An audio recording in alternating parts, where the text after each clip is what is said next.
3 months of unemployment can make you say yes to some strange things. When my cousin Marco called about a night security gig, I didn't ask too many questions. "It's easy money, Leo," he'd said over the phone, his voice tinny and distant. "Just watching an old building. Piece of cake." The old building turned out to be the Eloise psychiatric complex, a sprawling corpse of a place that had been decaying on the outskirts of Westland, Michigan, since long before I was born. The man who hired me didn't so much conduct an interview as a sentencing. His name was Arthur Vance, and he was the head of security. He was a gaunt, skeletal figure, swallowed by a security jacket that must have been 2 sizes too big. We sat in a small, prefabricated guard shack at the edge of the property, a sterile box of light fighting a losing battle against the colossal darkness of the main hospital building looming behind it. "The pay is good because the job is specific," Vance said, his voice like dry leaves skittering across pavement. His eyes, sunken into dark hollows, never seemed to blink. He pushed 3 items across the worn metal desk toward me. First, a heavy ring of old-fashioned skeleton keys, their teeth worn and varied. Second, a stainless steel thermos, surprisingly hefty. "Coffee. Strong. You'll want it." The third item was a single laminated sheet of paper.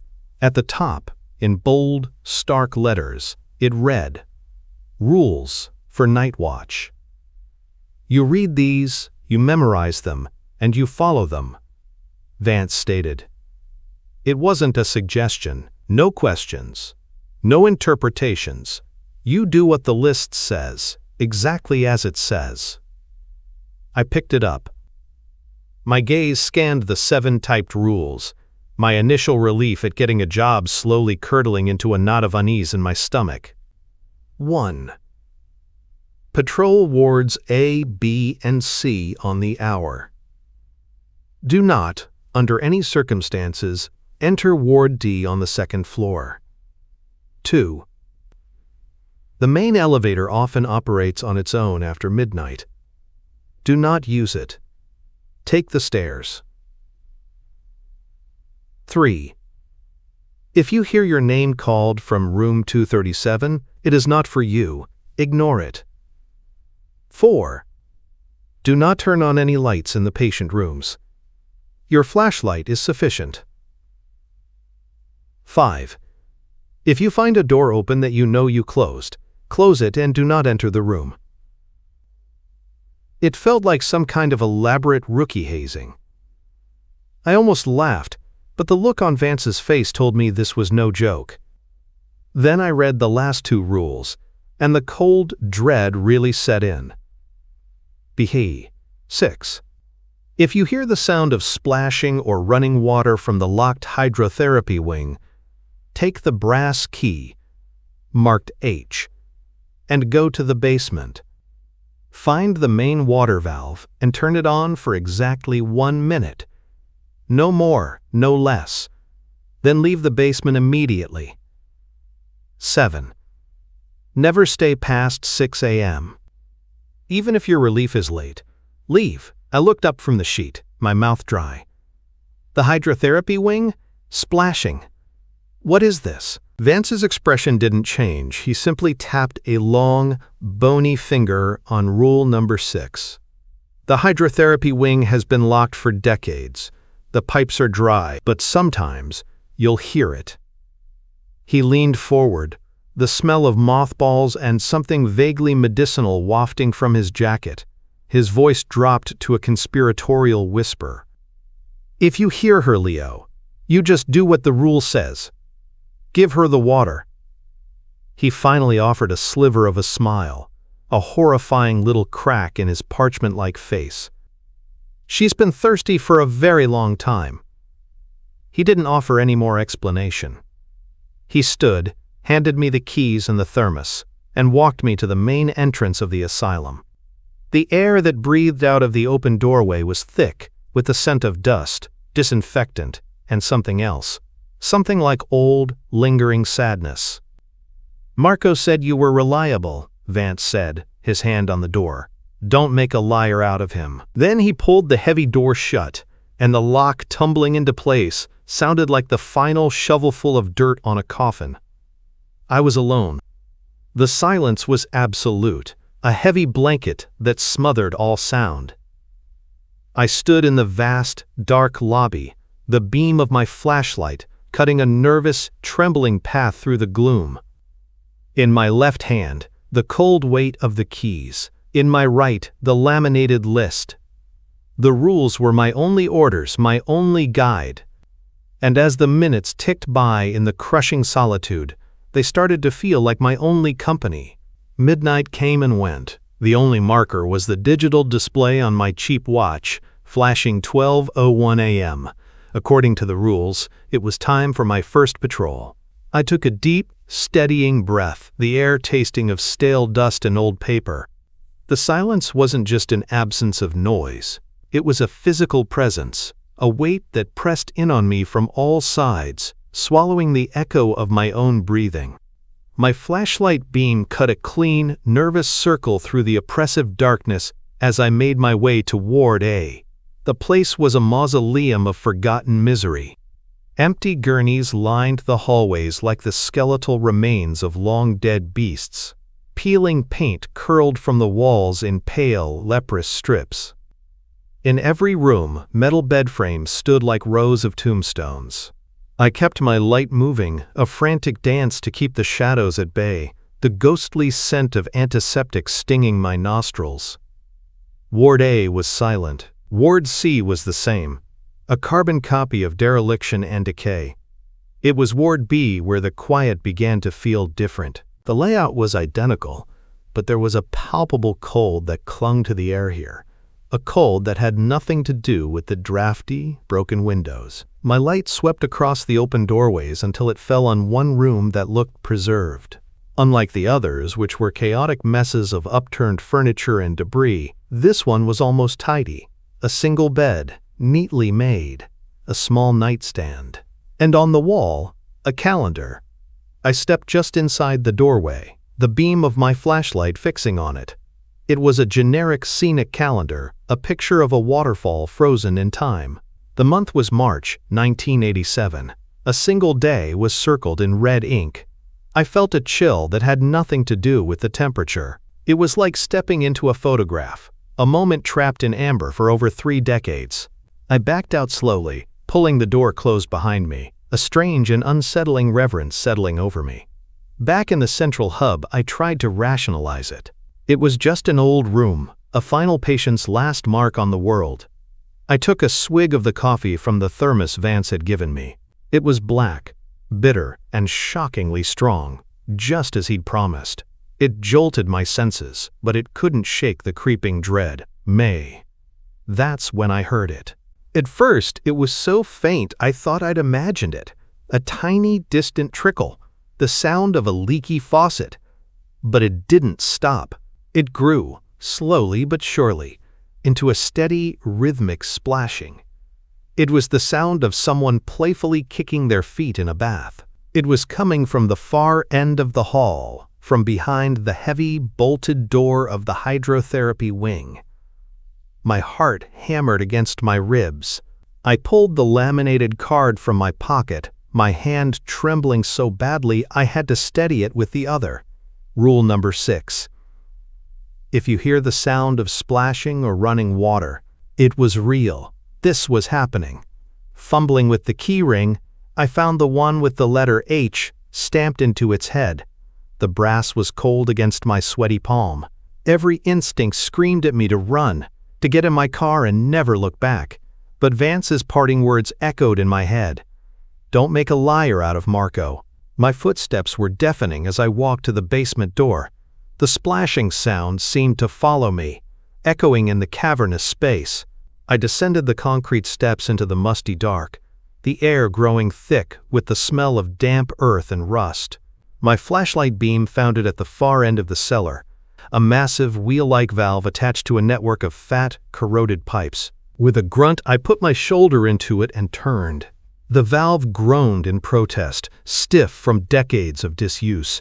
Then, a deep shudder ran through the pipes, and I heard a powerful surge of water roaring through them overhead, heading in the direction of the hydrotherapy wing. I looked at my watch, the seconds ticking by with agonizing slowness. 1 minute. Exactly 1 minute. The splashing sound above was now completely drowned out by the roar of the pipes. My mind screamed at me to close it, to stop. But the rule was clear. Vilkers. 58, 59, 60. I wrenched the valve shut. The roar of water ceased. And then, absolute silence.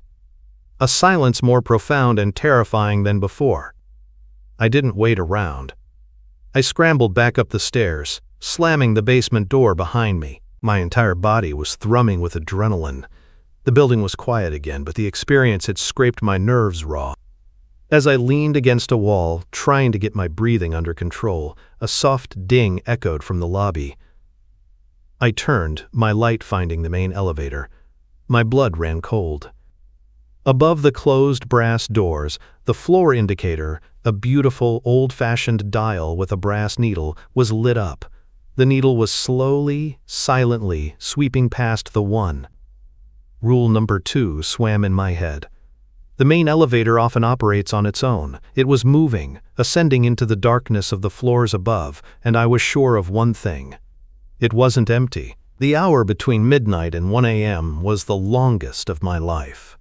The potent coffee from Vance's thermos had turned from a stimulant into a bitter fuel for my anxiety. Every creak of the old building, every gust of wind rattling a window frame was a prelude to terror. The silence was different now. Before, it had been empty. Now it was listening. The hydrotherapy incident and the phantom elevator had been environmental, things happening around me. I was just a witness, but I had the sinking feeling that was about to change. When my watch beeped for the 1 a.m. patrol, I felt a magnetic pull toward Ward B. I told myself I just needed to confirm what I'd seen, that my mind had been playing tricks on me in the dark. As I walked down the long, echoing hall, my flashlight beam trembled, illuminating the decay. I arrived at the room with the calendar, my heart thudding a slow, heavy rhythm against my ribs. Bane. The door was closed. It was a simple fact, but it felt like a law of physics had been casually broken. I knew with absolute certainty that I had left it open. I had specifically backed out of the room without touching it. My own rules were simple. Observe, patrol, don't interact. But something else was interacting. I stood there for a full minute, my light fixed on the plain wooden door. Rule number 5 flashed in my mind. If you find a door open that you know you closed, close it and do not enter the room. But this was the opposite. A door I'd left open was now shut. The rule book had no procedure for that.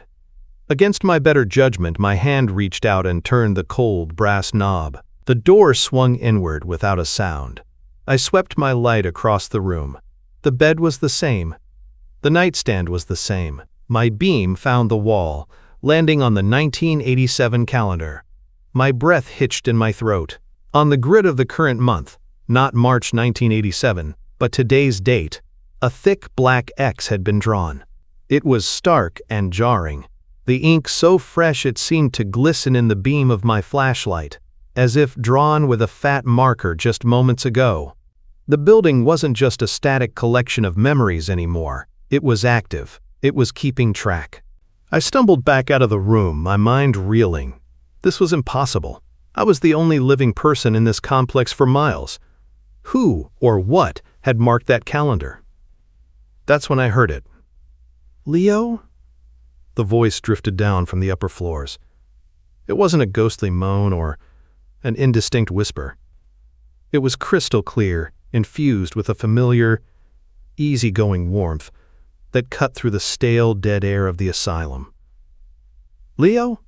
You up there, man?" It was Marco. My blood turned to ice water in my veins. It was unmistakably his voice, the same voice that had told me this was a, quote, piece of cake. It was coming from above me, from the direction of the forbidden second floor. Rule number 3 screamed in my head.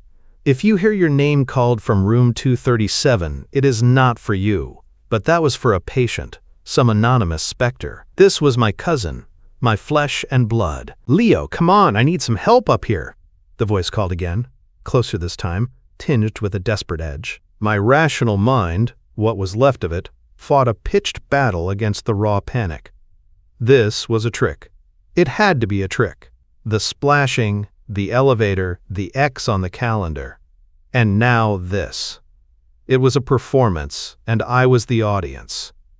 With fumbling, trembling hands, I pulled out my cell phone. My thumbs felt clumsy, fat with panic, as I typed out a message. "Mayan, you good?" I hit send, my eyes glued to the screen. The message showed as delivered. I waited, holding my breath. The 3 little dots of the typing indicator felt like an eternity. The voice called again, more frantic now. "Leo, please." Then my phone buzzed in my hand. A reply from Marco. "Yeah man, just watching the game. Why, everything okay over there?" A wave of vertigo washed over me. The mundane reality of his text, of him being safe on his couch watching TV, was 1,000 times more terrifying than if he hadn't answered at all. Relief was the last thing I felt. What washed over me was a cold, tidal wave of pure horror. Turtle Gray. I was not hallucinating. I was not going crazy. Something in this building was intelligent. It had seen the X on the calendar and known it would unnerve me. And worse, somehow, it had reached into my life, plucked out my cousin's voice, and was now dangling it in front of me from the forbidden floor, using it as bait. And I had no idea what it was fishing for. The 2 hours leading up to my 3 a.m. patrol were a cold, waking nightmare. I huddled in the security office, the thermos of coffee forgotten, my phone clutched in my hand like a holy relic. I kept rereading Marco's text, the mundane words, a fragile shield against the voice that wore his name. Just watching the game. It was my anchor, my proof that the world outside these crumbling walls was still sane. The building, however, had other plans. The haunting was no longer a series of disconnected scares. It was a narrative. A story was being told, and I was being forced to read it. The mimicry of Marco's voice wasn't random cruelty. It was a clue. When my watch alarm chimed, signaling my next patrol, I didn't hesitate. Fear was still a cold knot in my gut, but a new, desperate need for answers propelled me forward. I went straight back to Ward B, to the room with the marked calendar. It felt like the epicenter, the heart of this whole sick performance. This time, my flashlight beam caught something new. Just outside the calendar room, the door to what must have been a records office was slightly ajar. A single brittle manila file lay on the floor, as if it had been dropped. It felt deliberate, like a breadcrumb left just for me. My hand trembled as I picked it up. The paper was dry and yellowed with age, the name on the tab typed in a faded font. Ramirez, Edmund. A jolt went through me. Ramirez. The same last name as Marco. As me. I opened the folder. The admission date was March 12, 1987. The same month as the calendar on the wall. The patient was a 23-year-old male. And then I saw the reason for admission. A single, chilling line in the doctor's notes. Patient presents with acute auditory hallucinations. Claims to hear the voices of family members calling to him, asking for help from other parts of the facility. It wasn't a coincidence. A cold, terrifying logic began to stitch the events together. Edmund Ramirez, hearing his family. Me, hearing Marco. I dropped the file as if it had burned my hand. The building wasn't just mimicking a voice it overheard, it was replaying a pattern. It was running a script. I backed away, needing to put distance between myself and that room. I stumbled into what looked like an old staff lounge. A layer of dust covered everything like a funeral shroud. My flashlight beam danced across overturned tables and rotted chairs, landing on a stack of old newspapers piled in a corner. The one on top was folded open. The paper was so brittle it looked like it would disintegrate if I touched it. The headline was stark: "Tragedy at Eloise." The dateline underneath it stole the air from my lungs. October 15th, 1987, 35 years ago, to the day. My light shook as I read the article. It was a short, sanitized piece about an unfortunate incident at the asylum. It detailed the death of a young patient, a 23-year-old man named Edmund Ramirez, who died in what officials were calling a hydrotherapy accident, the splashing. The valve. Rule number 6. She's been thirsty for a very long time. Men prias bias. It all crashed down on me at once. The name, the voices, the water, the date. This wasn't a haunting. It was an anniversary, a gruesome, cyclical reenactment, and the building had cast me in a starring role without my knowledge. My cousin Marco hadn't gotten me this job. He was just the name the script required. Why? I needed to see his text again. I needed that one last piece of solid ground. I frantically pulled out my phone, my thumb swiping to open my message history. It was empty. The conversation with Marco was gone. Not just the last text, but the entire thread. Years of messages vanished as if they had never existed. A strangled noise escaped my throat. I stabbed at his contact in my favorites list. The call wouldn't connect. I tried again. A sterile, computerized voice finally answered. "The number you have dialed has been disconnected." My last anchor to the real world snapped. The lie wasn't that the building was haunted. The lie was everything. My cousin, the job, the text message. It was all part of the trap. The reality I thought I knew was peeling away like old paint, revealing the rotten, decaying framework of the asylum beneath.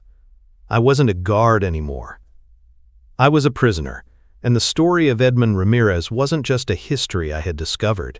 It was a future I was walking right into. The moment my reality fractured, the building itself turned on me. It was no longer content with psychological warfare. The assault became physical. The realization that my connection to Marco, my lifeline, was a fabrication, had barely settled when a new sound cut through the suffocating silence. It wasn't a ghostly whisper or a phantom footstep. It was the loud, unmistakable gurgle of a blocked drain. I spun around, my flashlight beam slashing through the darkness of the staff lounge. It landed on a small kitchenette in the corner, a grimy sink set into a rotting countertop. The faucet was on full blast, a thick yellowish stream of water pouring into the basin. But the water wasn't draining. It was overflowing, cascading over the sides and splashing onto the cracked linoleum floor. The stream was laced with tiny white specks, like hundreds of pulverized pills dissolving into the flow, giving it a sickly, medicinal odor that caught in the back of my throat. I lunged for the faucet, my hands closing around the old cross-shaped knobs. I twisted them with all my might, first left, then right. They wouldn't budge. They were frozen solid, as if welded in place, yet the foul water continued to pour out, unabated. Panic flared hot in my chest. This wasn't a leaky pipe, this was a deliberate act. The building was bleeding. The water pooled at my feet, cold and invasive, seeping into my boots. It spread with unnatural speed, a creeping, yellow tide consuming the floor of the lounge. I backed away, splashing through the growing puddle, and fled into the hallway. But the water followed. It wasn't just spreading from the lounge. It was now seeping from beneath the doors of the patient rooms, trickling from cracks in the walls, a dozen small streams converging into a single, inexorable river. The sound of my splashing footsteps echoed unnervingly, a horrifying parody of the sound I'd heard from the hydrotherapy wing. It was my turn now. I made for the central hub, for the main stairs, my only escape route. The water was already ankle-deep, swirling with debris and filth. It tugged at my legs, heavy and cloying. As I reached the lobby, I saw it. The expanding lake of yellow water was pooling around the base of the main elevator. And then, with a soft, final ding, the elevator doors slid open. They opened on their own, a silent, grim invitation. But it wasn't an empty car waiting for me. The floor of the elevator was already covered in the same murky, pill-laced water, which was now sloshing out into the lobby to join the flood. It had come down from the upper floors, bringing the deluge with it. It was a cage, and it was also a drain, pulling the building's sickness down to my level. I was being herded, trapped. The doors stood open, waiting. As if on cue, the old security radio on my belt, which had been silent all night, crackled to life. A burst of static, and then a voice. "Leo, thank God!" It was Marco's voice. Not the distant, pleading echo from before, but clear, urgent, and terrifyingly close, as if he were standing right next to me. "Leo, you have to listen to me. The whole system's overloaded. It's all going to flood." "Marco, where are you?" I yelled, my voice hoarse with terror, spinning around in the rising water. "There's no time," the radio crackled. "The main shutoff valve, the real one, it's not in the basement." Vance lied. "It's upstairs. You have to get to the second floor. Room 237. It's the only place to stop the water. You have to break the rules, Leo. It's the only way." The water was at my shins now, cold and relentless. The doors to the outside were sealed shut, I knew it. The stairwell was my only option, but it led up into the darkness, toward the one place the rules had forbidden me to go. Then, it was a perfect trap. The rising water was the threat, the voice of my cousin was the lure, and the only path to safety was through the one door I was never supposed to open. The building was flooding, and my only choice was to break the rules to save myself, walking directly into the heart of whatever horror awaited me in room 237. There was no choice. It was a perfectly engineered nightmare, and the only path forward was the one paved with my deepest fears. With the foul yellow water swirling around my knees, I turned my back on the beckoning elevator and plunged into the stairwell, fighting my way up. The water wasn't just rising from below, it was pouring down from above, a filthy waterfall cascading down the concrete steps, making every footfall a treacherous battle against the current. The radio on my belt was silent now. The lure had done its job. The moment I pushed through the door onto the second floor, the air changed instantly. The cold, dusty atmosphere of the lower levels was gone, replaced by a thick, oppressive humidity that clung to my skin and clothes. It was like stepping into the inside of a lung, warm and unnervingly intimate. This was Ward D, the forbidden ward. And it was not empty. They weren't spirits in the classic sense, not moaning phantoms or transparent apparitions. They were more like after-images burned into the air, moments of profound despair caught on a permanent loop. A woman with vacant eyes sat on a bench that wasn't there, endlessly wringing her hands. A man in pajamas stood staring at a blank wall, his shoulders shaking with silent sobs. They lined the hallway, dozens of them, their ghostly figures flickering under the sweep of my flashlight. They didn't move or threaten. They just watched me pass with a hollow, silent judgment, their presence a testament to the suffocating misery that had been trapped within these walls. My light found the room numbers, faded but still legible. 233, 235, and then 237.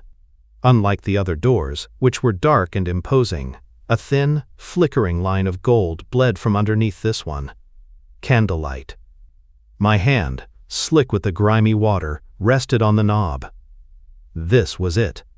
The place, the rules, the building, and the voice of my cousin had all pushed me toward. I took one last, shallow breath of the heavy air and pushed the door open. The chaos of the flood ended at the threshold, as if it had hit an invisible wall. The floor inside was bone dry. The room was small, stark, and lit by the soft dancing flames of a dozen white candles placed on the floor. There was no main shutoff valve. There was no complex machinery. There was only a single massive clawfoot tub standing in the center of the room. It was filled to the brim with water, but not the sickening yellow filth from the hall. This water was impossibly clear, pristine and still as glass. "You were looking in the wrong place, Primo." The voice didn't come from a corner of the room or from behind me. It resonated from the tub itself, a low vibration that seemed to emanate from the very water it held. I stared at the placid surface, my flashlight beam wavering. "Marco?" I whispered, the name tasting like ash in my mouth. In a manner of speaking, the voice from the water replied, heavy with a weariness that felt centuries old. My name was Marco Ramirez. I was a security guard, just like you. I took this job 35 years ago. The final piece of the puzzle clicked into place with horrifying clarity. He wasn't Marco. He was Edmund. Or rather, he was what Edmund had become, wearing Marco's name like a borrowed uniform. "This building, it's a machine, Leo," the voice continued, the water beginning to ripple gently. "A system. When you die here, you don't leave. You're contained." I heard a voice I trusted, just like you did. I broke the rules, just like you did. I came to this room to stop a flood, and the system, it absorbed me. I became the new operator. As he spoke, the surface of the clear water began to shimmer and distort. An image started to form at the bottom of the tub, coalescing from the depths. It was Marco's face, pale and waterlogged, his eyes ancient and filled with a sorrow so deep it felt like an ocean. "I've been here ever since," his face mouthed from beneath the water, the voice a sad, watery echo in my head. "Trapped. And now, so are you." The face in the water, the thing wearing Marco's features, watched me with an expression of profound, exhausted pity. The pristine water of the tub began to churn, the candlelight dancing wildly across its agitated surface. The entire room seemed to groan around me, the sound of splintering wood and groaning metal filtering up from the floors below. The building was dying. "It's a containment system, Leo." The voice of Edmund/Marco echoed in my mind, the words bubbling up from the tub. "But the flood is overloading it. The pressure is too much. The whole thing is about to break, and when it does, everyone comes out." "Everyone?" I croaked, my eyes darting toward the hallway where the silent, watching figures stood. "Them, yes. The patients. The ones like me, tricked and trapped," the voice confirmed. "But them too." The clear water in the tub suddenly turned dark and murky, swirling like ink. New faces began to appear beneath the surface, rising from the depths alongside Marco's. They were not sad or lost. Their features were twisted with a cold, clinical arrogance and a chilling malice. A man in a doctor's coat with cruel, thin lips. A nurse with eyes like chips of ice, her mouth a permanent sneer. Dozens of them, the staff, the tormentors. Their ghostly eyes met mine, filled with a predatory hunger. "They died here, too," Marco explained, his own face now just one among the many. "Accidents, revenge, their own madness. The system trapped them all, the guilty and the innocent alike. It makes no distinction. When the walls come down, they will be free to walk the world again, and they have a lot of pain to share." He was right. I could feel their malevolence radiating from the water, a palpable cold that promised endless suffering. To let them out would be to unleash a plague upon the world. "But you can stop it," Marco's voice cut through the growing dread. "You can take my place." He directed my gaze to the floor beneath the tub. My flashlight beam revealed a single, large, rust-colored wheel, a shut-off valve, just as the voice on the radio had promised. "That's the master valve," he said. "It controls everything. Turn it, and the flood will stop. The system will stabilize, recontain everything. The building will be saved from collapse." He paused, the weight of his offer settling in the humid air. "But in doing so, you will take my place. Your energy will power the system. You will become the new guardian, the new operator. You'll be bound to this place, immortal and imprisoned, until you can trick another soul into taking your place in 35 years. The choice he presented was a perfect, cruel binary. A monstrous act of selfishness or a monstrous act of sacrifice. Turn the valve. Save the world from the monsters in the water, but condemn myself to an eternity as a ghostly warden, destined to repeat this cycle of deception. Walk away. Let the building collapse. Let the system fail. I would be free, but hundreds of spirits, both the tortured and their torturers, would be unleashed upon an unsuspecting world. The building gave a violent shudder, shaking the floor beneath my feet. Plaster rained down from the ceiling. The water in the tub churned violently, the faces within it contorting. The innocent ones looked at me with pleading desperation, begging for release.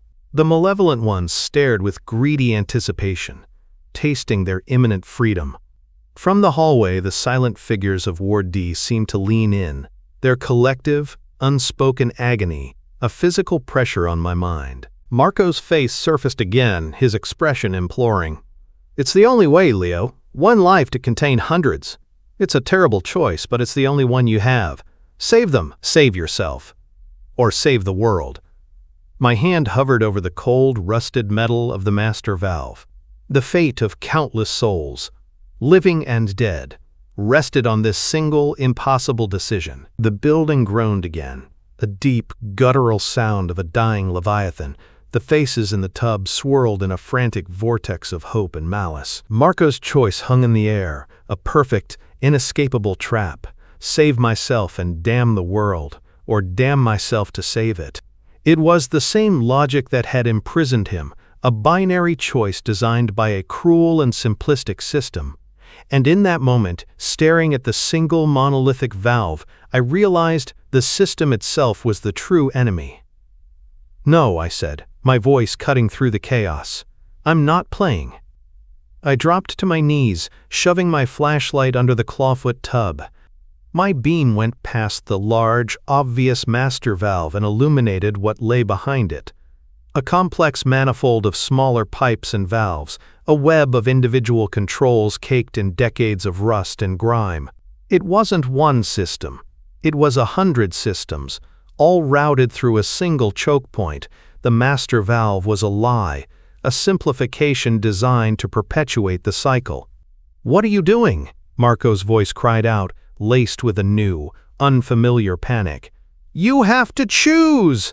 The building is collapsing!" "I'm making a new choice," I grunted, my fingers finding the first of the smaller individual valves. It was frozen tight. A soft, ethereal whisper brushed against my mind, gentle and clear. "The south wing. Dr. Albright." It was the voice of the woman I'd seen in the hall, the one wringing her hands. I found the pipe labeled SW and put all my strength into the valve. With a screech of protesting metal, it moved. I didn't open it. I twisted it hard to the right, tightening it, shutting it down completely. From the corner of my eye, I saw the snarling face of the doctor in the tub flicker and distort in rage, before being sucked back into the murky depths. Another whisper, this one from a young man. "Ward C, bed 12. I found the corresponding valve and cranked it shut. Another malevolent face in the tub vanished with a silent scream. Suff. I understood. They couldn't fight their captors, but they could guide me. They could identify them. Then came a different kind of whisper, one filled with a gentle yearning. "Please. I just want to see the sun." I found the valve for this spirit's room and twisted it hard to the left, opening it wide. A jet of clear, pure water erupted from the pipe, splashing onto the floor. The face of a young woman in the tub turned toward me, a look of profound gratitude on her features, before she dissolved into a brilliant beam of light that shot up through the ceiling and disappeared. She was free. It became a frantic, desperate race against time. The building was tearing itself apart around me, the floor shaking violently.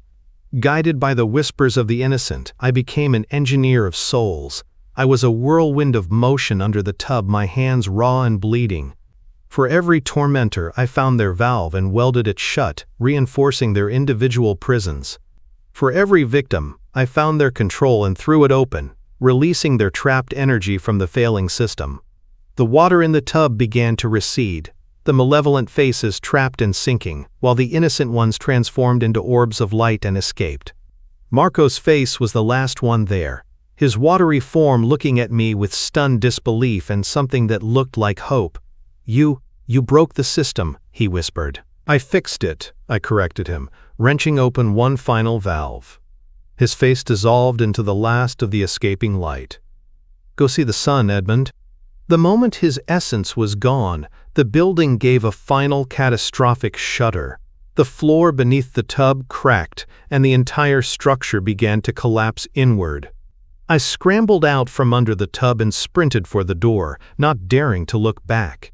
I ran through Ward D, past the empty spaces where the tormented spirits had stood.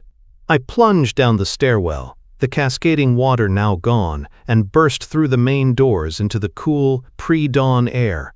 I didn't stop running until I was 100 yards away. Then I turned and watched as the Eloise psychiatric complex, with a final, weary sigh, folded in on itself, collapsing into a mountain of dust and rubble.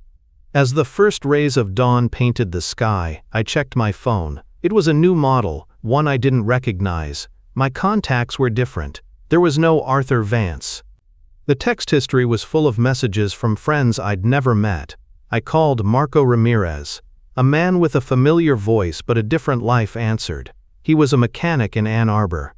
He'd never heard of me. Reality had reset itself around the hole I'd punched in it. A few weeks later, a news article reported that the long-abandoned Eloise site had been cleared for a new condominium development. No mention was ever made of a security company, a night guard, or a system of trapped souls. But I know that beneath the foundation of those shiny new condos lies a network of pipes and valves. I know that the innocent are free, and that the wicked are still there, trapped in their own private darkness, their prisons no longer maintained by a single suffering guardian, but by the very souls they once tormented. It's a new system, a just one, and I'm the only one in the world who knows it's there.